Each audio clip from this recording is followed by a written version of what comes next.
مبارک ہو، تم نے اپنا خواب پورا کر دکھایا آرجے۔ تم نے جیتے جی ام حانم کو جہنم میں دھکیل دیا ہے۔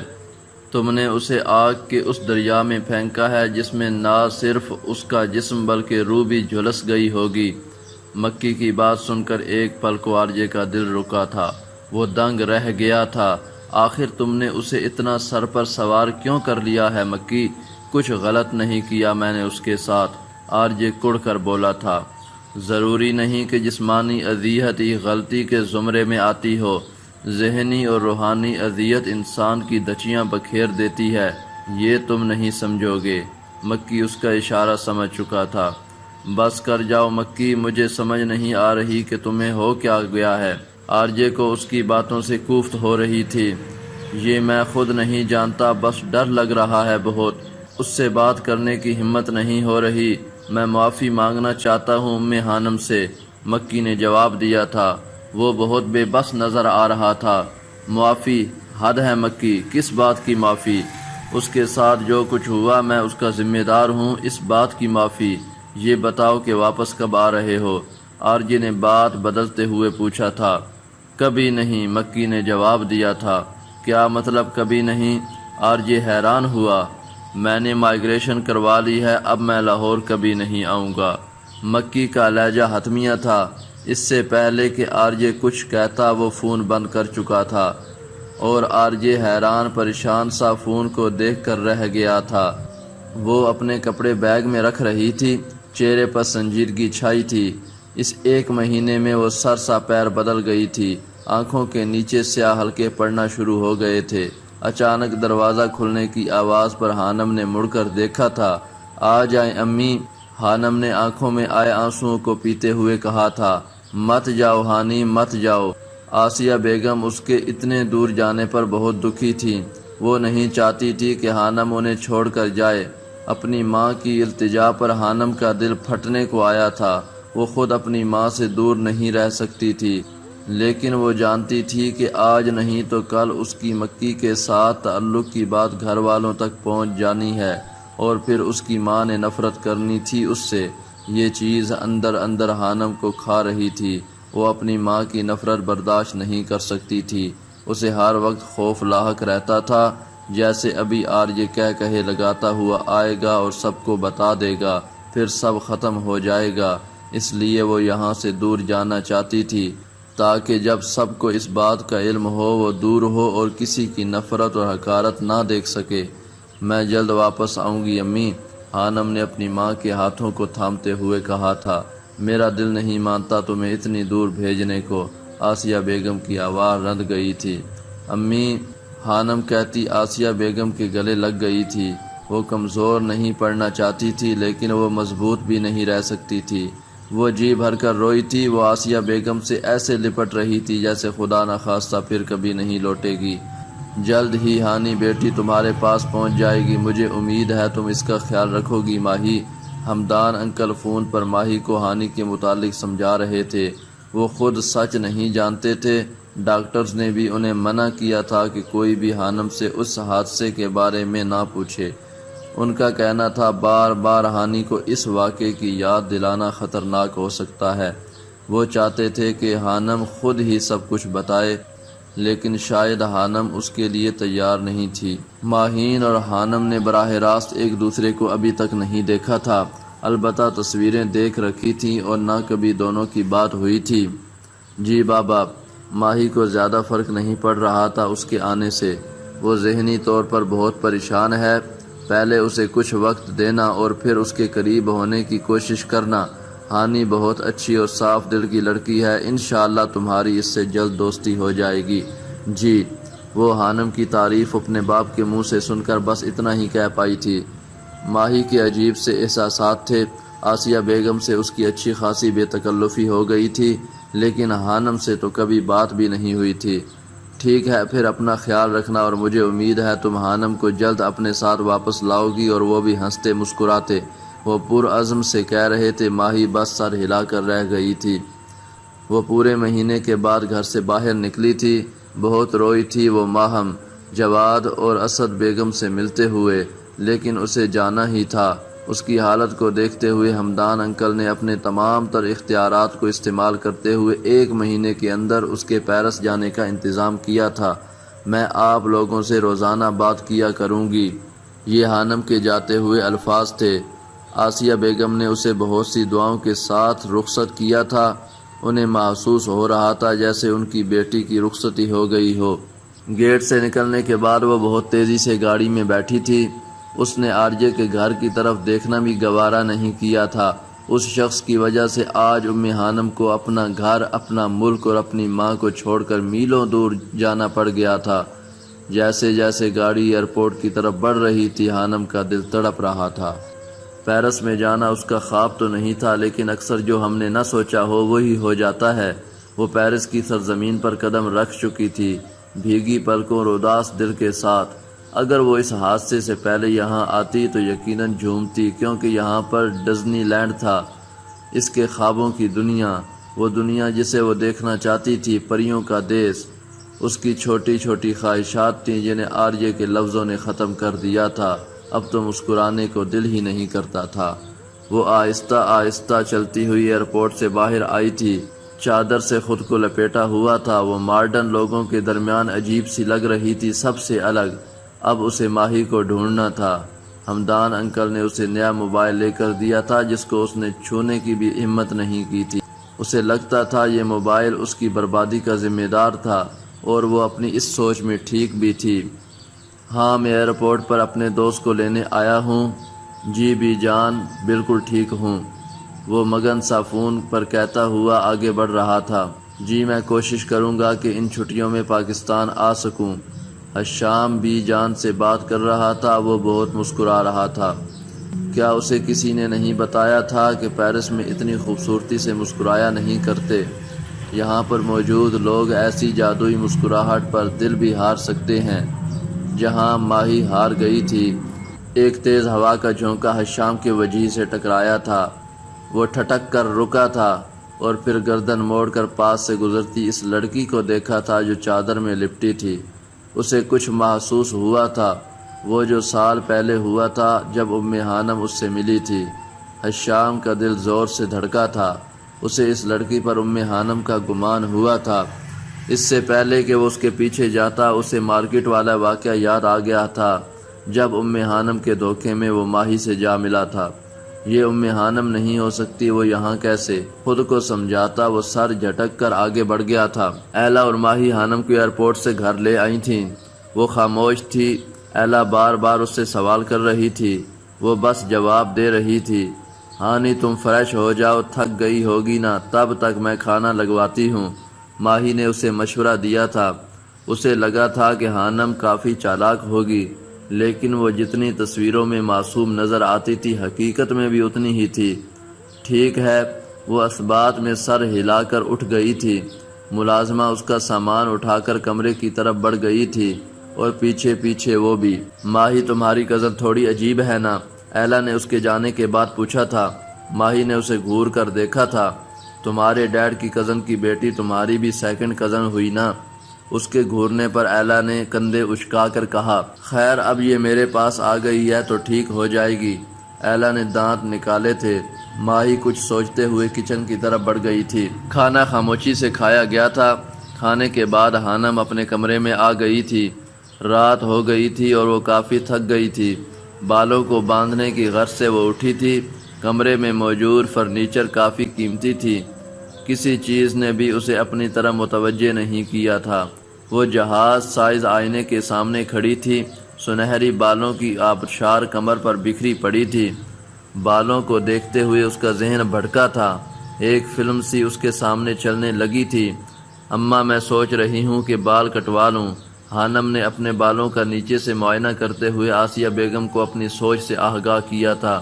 ہرگز نہیں، آسیہ بیگم نے غصے سے منع کیا۔ لیکن کیوں؟ دیکھے نہ خراب ہو رہے ہیں۔ حانم روحانسی ہوئی۔ تمہیں نانی اماں کہا کرتی تھی کہ لمبے بال نیک لڑکیوں کی نشانی ہوتے ہیں۔ ہائیں، آسیہ بیگم کی بات پر حانم نے گھوم کر انہیں دیکھا تھا۔ اس کی آنکھیں اپنی ماں کی عجیب منطق پر حیرانی سی پھیلی تھیں۔ لمبے بالوں کا نیک ہونے سے کیا تعلق اماں؟ وہ حیران پریشان سی پوچھ رہی تھی۔ قیامت کے دن لمبے بال عورت کا پردہ بنیں گے۔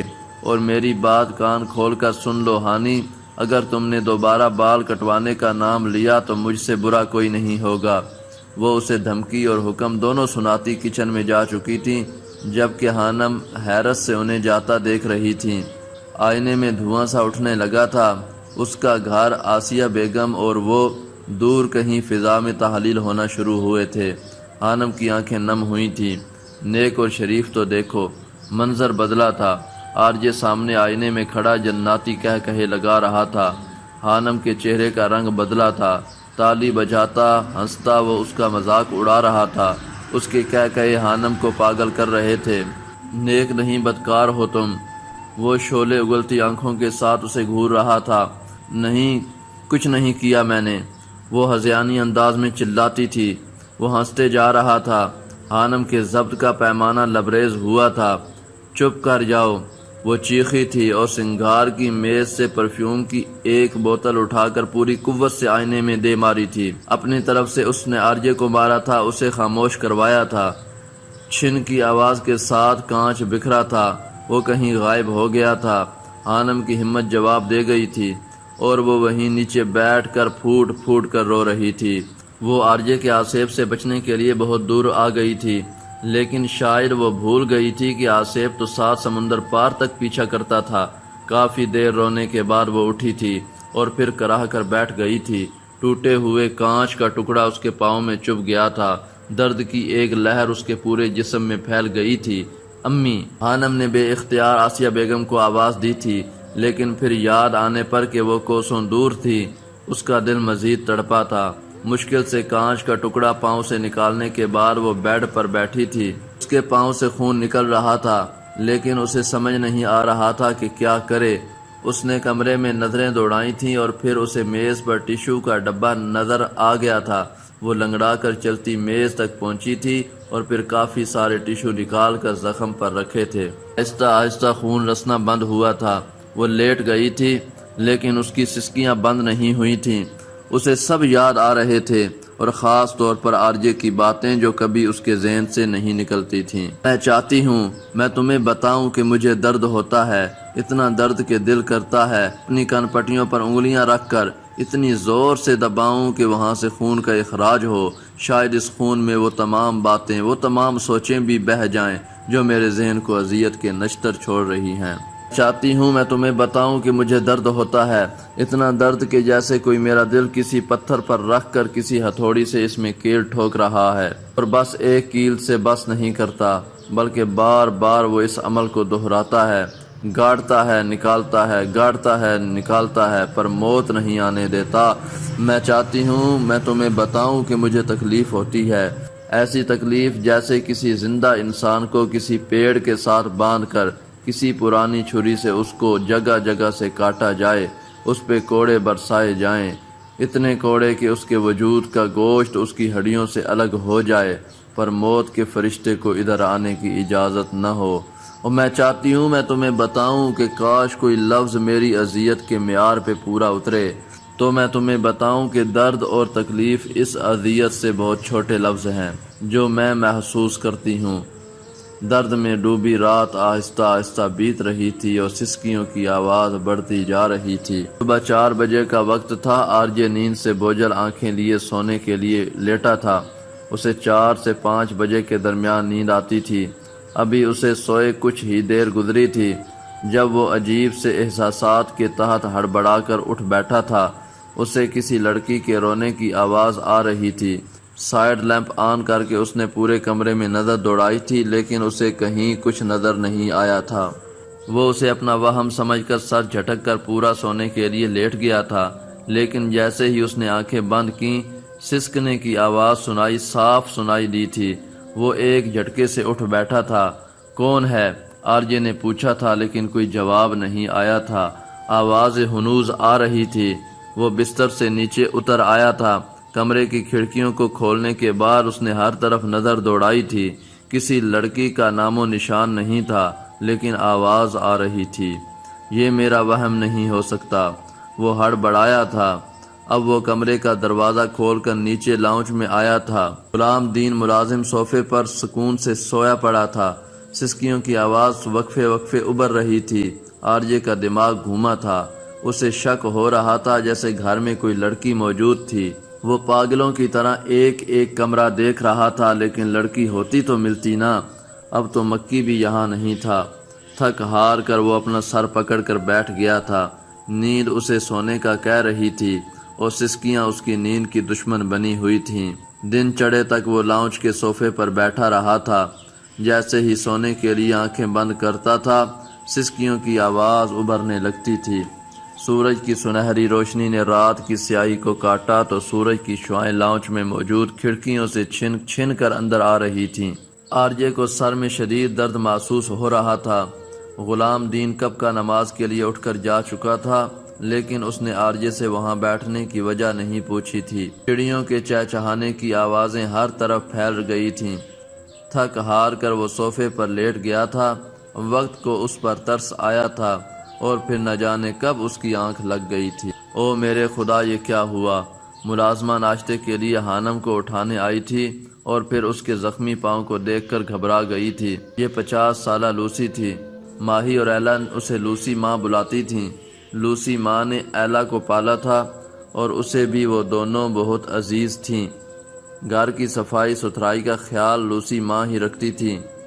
البتہ کھانا بنانے کے لیے حلیمہ تھی۔ یہ کیا ہوا بچے؟ وہ حانم کی طرف بڑھی تھی۔ حانم کی رات نہ جانے کب آنکھ لگی تھی۔ نہ اذان کی آواز نہ الارم کی آواز آئی تھی اور نہ کسی نے اسے اٹھایا تھا۔ وہ سوئی رہی تھی۔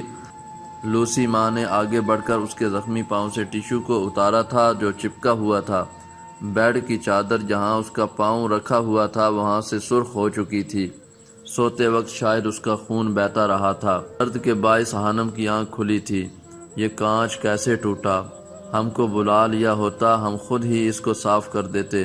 کچھ یاد آنے پر وہ کمرے میں رکھے بڑے سے میز کے نیچے والے دراز کی طرف بڑھی۔ فرسٹ ایڈ باکس نکال کر وہ دوبارہ حانم کے پاس آئی تھی۔ حانم چکراتے سر کے ساتھ اسے دیکھ رہی تھی جو کافی پریشان نظر آ رہی تھی۔ رونے کے باعث حانم کی آنکھیں سوجن کا شکار تھیں۔ سپیٹ سے زخم صاف کرنے کے بعد لوسی ماں نے اس کے پاؤں پر پٹی باندھی تھی۔ طبیعت ٹھیک ہے تمہاری؟ پٹی کرنے کے بعد اب وہ حانم کی سرخ آنکھوں کی طرف دیکھ کر پوچھ رہی تھی۔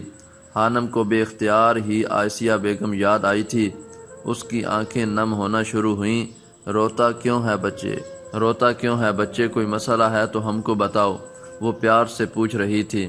میرا سر بہت درد کر رہا ہے، حانم بس اتنا ہی کہہ پائی تھی۔ ہم میڈیسن اور چائے لے کر آتا ہے، رونا نہیں، تم ٹھیک ہو جائے گا، لوسی ماں خوش دلی سے کہتی باہر چلی گئی تھی، جبکہ حانم اپنے سر کو تھامتے ہوئے دوبارہ لیٹ گئی تھی۔ ڈپارٹمنٹ میں کوئی فنکشن تھا، اسے روشنیوں سے سجایا گیا تھا۔ آرجے کے ڈپارٹمنٹ کی طرف اٹھتے قدم رکے تھے۔ اسے روشنیاں دیکھ کر کیفے کے پاس درختوں کے نیچے خفگی سے گھورتی ہوئی حانم کھڑی نظر آئی تھی۔ یہی جگہ تھی جہاں اس نے حانم کو چڑھانے کے لیے اس کے لیے گانا گایا تھا، میں جو جی رہا ہوں وجہ تم ہو۔ اسے اپنے الفاظ یاد آ گئے تھے۔ وہ تو جی رہا تھا اور جو وجہ بنی تھی اسے ختم کر دیا تھا۔ وہ سر جھٹک کر ڈپارٹمنٹ کی طرف بڑھا تھا۔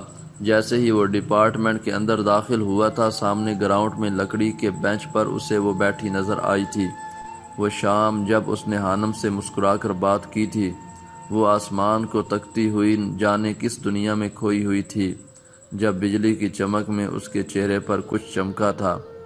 ماضی اسے اپنی طرف کھینچ رہا تھا اور یہی وہ جگہ تھی جہاں اس نے حانم کو ختم کیا تھا۔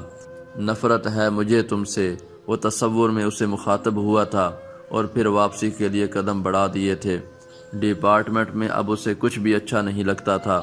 مکی جا چکا تھا، مہرو بھی، دونوں کی مائیگریشن ہو گئی تھی۔ وہ بھی جا چکی تھی، جس کے بارے میں وہ سوچنا ہی نہیں چاہتا تھا۔ وہ جنت روڈ پر تیز تیز قدم بڑھا رہا تھا۔ انگلش ڈپارٹمنٹ کے سامنے اسے وہ درختوں کے نیچے بنے فٹ پاتھ پر مہرو کے ساتھ کسی بات پر ہنستی نظر آئی تھی۔ وہ ٹھٹک کر رکا تھا۔ وہ اسے کیوں نظر آ رہی تھی آرجے کو سمجھ نہیں آ رہا تھا۔ وہ جھٹکے سے مڑا تھا۔ سامنے زولوجیکل میوزیم تھا۔ اب وہ ماہرو کے ساتھ میوزیم کے باہر سیلفیاں لیتی نظر آ رہی تھی۔ آرجے کا سر چکرا گیا تھا، اس نے دونوں ہاتھوں سے اپنے سر کو تھاما تھا۔ نفرت ہے مجھے تم سے، شدید نفرت۔ سنا تم نے ام حانم، شدید نفرت کرتا ہوں تم سے، وہ چلایا تھا۔ اسٹوڈنٹس نے رک کر اور پلٹ کر اسے دیکھا تھا۔ کچھ دیر بعد وہ اپنے حواسوں میں واپس لوٹا تھا۔ گہری سانس لیتا وہ حانم کو پیچھے چھوڑتا آگے بڑھ گیا تھا۔